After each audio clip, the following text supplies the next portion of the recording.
जय महाकाल। आज हम जानेंगे कि इस हमारे जीवन में ऐसे क्या संकेत हमें मिलते हैं कि हमें कुंडली का विश्लेषण और परामर्श करना चाहिए। ये सब चीज़ें बताएँगे हमारे सहभागी राम। जय श्री महाकाल। तो अनिकेत जी आपने बड़ा अच्छा प्रश्न किया है कि आप हमें ज्योतिष का परामर्श कब लेना चाहिए? बेसिकली ये कब होता है कि जब आपकी कुछ ऐसी परिस्थिति है जो आपके हाथों में नहीं है।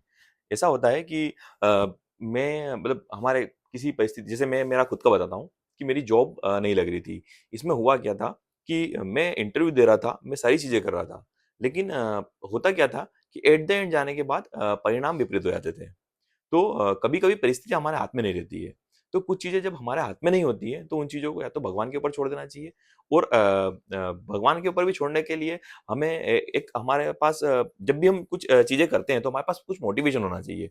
तो अगर हम उस मोटिवेशन के लिए अगर कुछ करना चाहते हैं, तो मोटिवेशन जो हमें देता है, वो हमें देता है ज्योतिषाचार्य।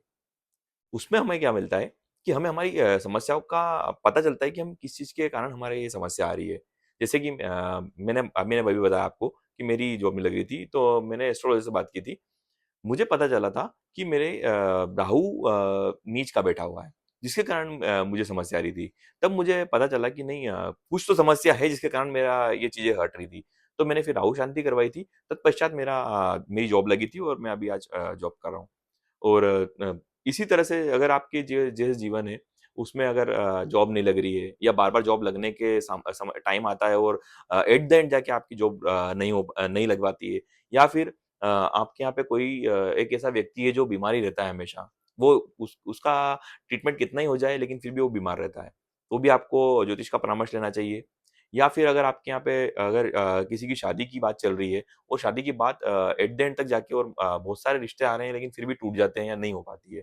तो उसमें भी आपको ज्योतिष का परामर्श लेना चाहिए। या फिर आपके व्यापार में मंदी चल रही है या फिर अगर कुछ ऐसा हो रहा है जो अनयूजुअल हो, तब आपको ज्योतिष का परामर्श लेना चाहिए। तो ये चीज़ें बहुत ज़रूरी होती है। तो मैं भी आप लोगों से यही कहूँगा कि आप भी अपना कुंडली विश्लेषण हमारे ज्योतिषाचार्य को बताएँ और अपनी जो भी समस्या है उनका समाधान लें। जय श्री महाकाल।